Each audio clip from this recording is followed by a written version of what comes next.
Hi guys, कैसे हैं आप सब। उम्मीद है आप सब ठीक होंगे। Welcome to our YouTube channel. नावल है हर्रा उधर को जाती है, fourth episode. Let's start.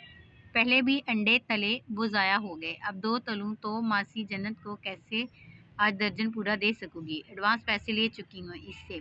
Zakia कलस कर बोली, खैर है कोई बात नहीं, मुर्गियाँ आज भी तो अंडे देंगी, तो इनसे मासी जन्नत का दर्जन पूरा कर लेना। खमीसू ने पगड़ी के कोनों से आंखों को रगड़ा था। प्याज की कड़वाहट ने आंखों में पानी भर दिया था। गर्मा गर्म सुनहरी आमलेट को पराठे से खाने के बाद दूध का ग्लास लबों से लगा लिया। जकिया ने जूठे बर्तन थाल में इकट्ठे करके एक तरफ रख दिए। झाड़ू उठाकर सेहन में गई। इस ख्याल से दिन चढ़ाया तो सेहन की सफाई गर्मी में मुश्किल हो जाएगी। बर्तन तो अंदर बैठकर भी धोए जा सकते हैं। अम्मा मैंने नहीं ये यूनिफॉर्म पहननी। उमदा ने बाहर आकर यूनिफॉर्म चारपाई पे पटका था। क्यों, अब इसे क्या हो गया? जकिया ने झाड़ू फेरते हुए बेजारी से पूछा था। साहबजादी के इतराज़ात इसे तपा के रख देते थे।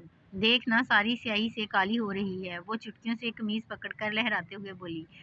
हल्की नीली कमीज पे जाबजा स्याही के धब्बे लगे हुए थे। न तू तो तख्ती लिखती है या स्कूल में रोशनाई के ड्रम में डुबकियां लगा के आती है, जो रोज़ तेरा यूनिफॉर्म काला होता है। जकिया ने झाड़ू पटक कर गुस्से से पूछा। अम्मा मैं क्या करूं, जाहिदा और सलमा अपनी स्याही लेकर नहीं आती।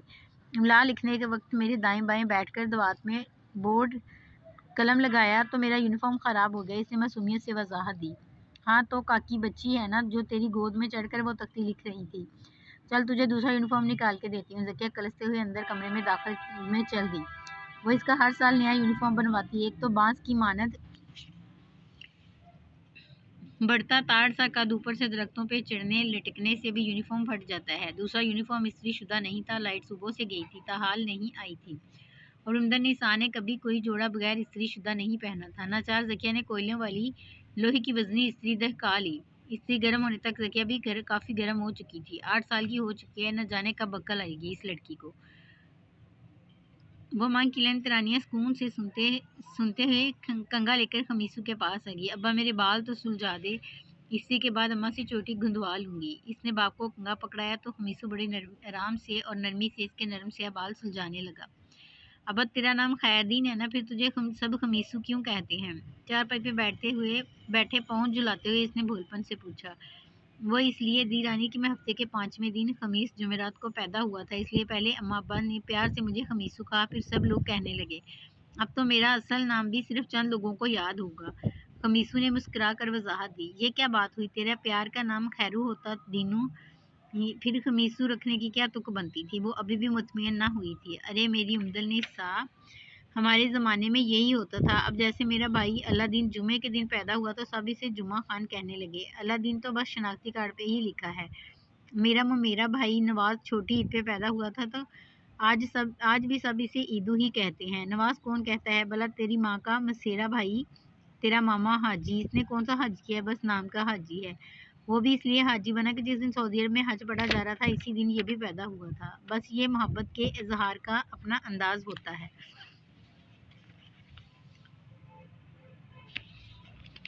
हमारे बुजुर्गों का किसी दिन, महीने या वाक़ये की निस्बत से अपने बच्चों की उर्फियत शायद इनके नज़दीक अपने बच्चों को मुमताज़ करने का इजहार होता था। खमीसू ने मुस्कुराते हुए तफसीलन बताया। इस दौरान इसके बाल मुकम्मल सुलझ चुके थे। अच्छा अब्बा ये बता, मैं एतवार के रोज़ पैदा हुई तो इस लिहाज से तू मेरा प्यार का क्या नाम रखेगा? इसने शरीर नज़रों से अब की खमीसू को देखा। छुट्टी खानम, और क्या? खमीसू ने मज़े से जवाब दिया, जबकि वो खिलखिलाकर हंसती चली गई। सीमेंट के उखड़े हुए प्लस्तर वाली बेरंग दीवारों पर पड़ती एनर्जी सेवर की मैली रोशनी कमरे के माहौल को खासा वहशत खेज बना रही थी। वो एक कोने में बिछे गद्दे पे चत लेटी न जाने कब से छत को घूर रही थी। जहन साहब स्लेट की मानद खाली था। कमरे का इकलौता सीलिंग फैन हवा से ज़्यादा आवाज़ पैदा कर रहा था। कोने में सोने की वजह से हवा इस तक कम आ रही थी। मच्छर भी कोने में ज़्यादा थे, शायद इसलिए कि इसके बाजू और चेहरा जहरीली सूजन से सख्त तकलीफ महसूस कर रहे थे। मच्छरों के काटने से जिस्म में अजीब सी ऐंठन शुरू हो गई थी। दफ़ा हो जाओ, तुम सब लोग गंदे घटिया लोग हो तुम, मैं लानत भेजती हूँ तुम पर। अचानक कमरे में एक अजियत से भरपूर चीख गूंजी थी। फिर इसके बाद गालियों, कोसों और एक ना थमने वाला सिलसिला शुरू हो चुका था। वो हड़बड़ा कर उठ बैठी। मशरकी कोने वाले गद्दे पे लड़की आज फिर दौरा पड़ा था। वो बिन आब माही की तरह तड़पती मचलती अपना सर जोर जोर से ज़मीन पे पटक रही थी। نجمہ کیا کر رہی ہو، کیوں خود کو تکلیف دے رہی ہو؟ اس کے ساتھ لیٹی ہوئی لڑکیاں ایک دم سے اٹھ کر اس جنونی لڑکی کو سنبھالنے کے لیے بڑھی تھی جو اپنے بال نوچ نوچ کر سر کو دونوں ہاتھوں سے پیٹ رہی تھی۔ اس کے منہ سے دہشت زدہ ناقابل فہم آوازیں نکل رہی تھی۔ چھوڑو مجھے، جانے دو، میں ان سب کا خون پی جاؤں گی۔ وہ لڑکیوں کا حلقہ توڑ کر جانے کے لیے اٹھی مگر پھر سب نے تھام کر گدے پہ بٹھا لیا۔ وہ خود دیوار سے پشت لگائے سہمی سہمی نظروں سے نجمہ نامی لڑکی کو دیکھ رہی تھی جس کے چہرے کے وحشی تاثرات سبھی کا دل دہلائے دے رہے تھے۔ یہ نجمہ ابھی تک اپنے ماضی کو کیوں نہیں بھولی؟ اس نے بے حد دکھ سے رقیہ سے پوچھا۔ ہاں پتہ نہیں کیوں، ویسے تو سارا دن نارمل رہتی ہے، بس رات کو چیخیں مار کر ہم سب کی نیند حرام کر دیتی ہے، رقیہ اکتاہٹ سے بولی۔ ویسے اس کی کیس ہسٹری کیا ہے؟ اس نے قدرے اشتیاق سے پوچھا۔ سو گائز آج کے لیے بس اتنا ہی، نیکسٹ ایپیسوڈ کے ساتھ پھر حاضر ہوں گے، تب تک کے لیے آپ اپنا اور اپنے پیاروں کا خیال رکھیے گا۔ اللہ حافظ۔ مجھے یہ بھی نہیں یاد میں کنیا